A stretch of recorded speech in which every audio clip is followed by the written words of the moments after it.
క్రీస్తునాథుని యందు మిక్కిలి ప్రియమైన సహోదరి సహోదరులారా, జీవస్వరం అనుదిన దైవవాక్య సందేశంలోనికి మీకందరికీ స్వాగతం. చాలా సంవత్సరాలుగా యెరూషలేము దేవాలయంలో ఉండి ఉపవాసములు ప్రార్థనలు చేయుచు దేవుని సేవలో మునిగి ఉన్నటువంటి ఒక ప్రవక్తి గురించి నేటి సువార్త మనకు తెలియజేస్తుంది. ఆమె ఆషేరు వంశములో పుట్టినటువంటి ఒక ప్రవక్త.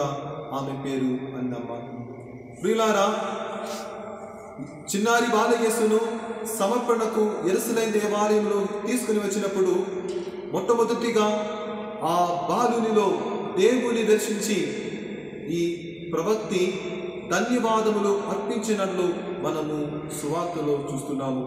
లూకా సువార్త 2వ అధ్యాయము 38వ వాక్యం. ఆమె ఆ క్షణముననే దేవాలయంలోనికి వచ్చి దేవునకు ధన్యవాదములు అర్పించును. ప్రియులారా, ఒకటి మనం గుర్తించాలి.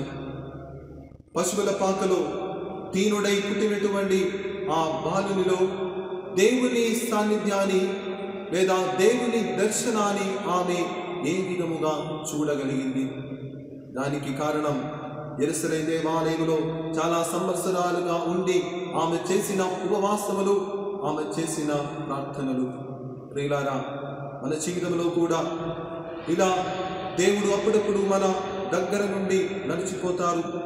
కానీ ఆ దేవుని మనం దర్శించాలంటే, దేవుని ఈ ప్రవక్తిలాగా మనం కనుగొని ధన్యవాదములు అర్పించాలంటే ఉపవాసములు ప్రార్థనలు మనకు తోడ్పడుతుంది.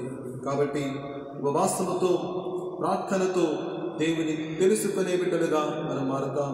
దీనికోసం దేవుడు మనలందరినీ నిండుగా దీవించునుగాక. ఆమేన్.